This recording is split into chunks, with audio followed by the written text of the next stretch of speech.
Ito po, tuloy na po tayo sa round 8. Yan, round 8 na po tayo.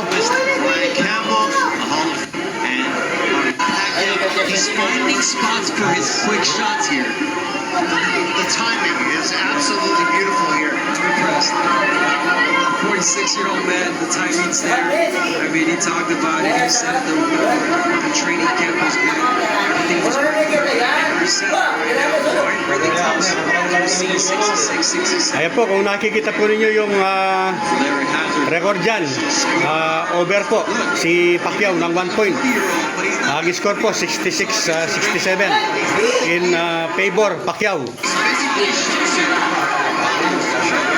Yung narinig ko rin yung sumisigaw, yun po yung pamangkin ko, boxinger din po yan. Yan, si Kid Apongus. In 2017, look what happened when he came back 2 years later. Looked completely different. Going from bronze to Yeah, listen, there was that question. Even Barrios, why did he speed? Why the weakest link? I'll give you a simple answer. Barrios waits too much. It takes a sweet time, and he's giving Pacquiao these opportunities to go in with the Parang hindi ginagamit ni Barrios yung reach niya. Advantage yung reach ni Barrios, pero hindi po niya ginagamit. Mas nauna po yung mga kamao ni Manny Pacquiao. Ayan, ayun, tumama po si Barrios. So ayan, sinisigaw na naman po yung pangalan ng ating champion.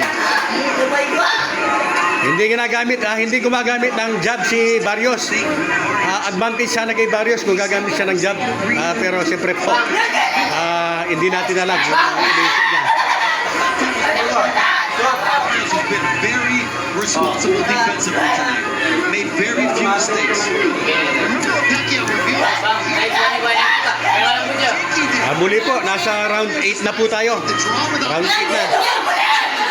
Parang may nakita tayong namamaga sa yung mata. So far, it's looking like Parang namamaga yung kaliwang mata ni Pacquiao, mga kabarangay. unbelievable that he's putting his career. Unbelievable that Manny's still here. So, ay, patay. Parang umina. Umina yung signal natin. Ayun.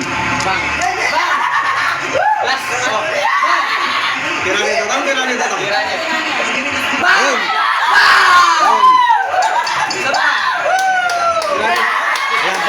So, ayan po parang napakaganda po ng parang maganda yung binigay ni Pacquiao doon.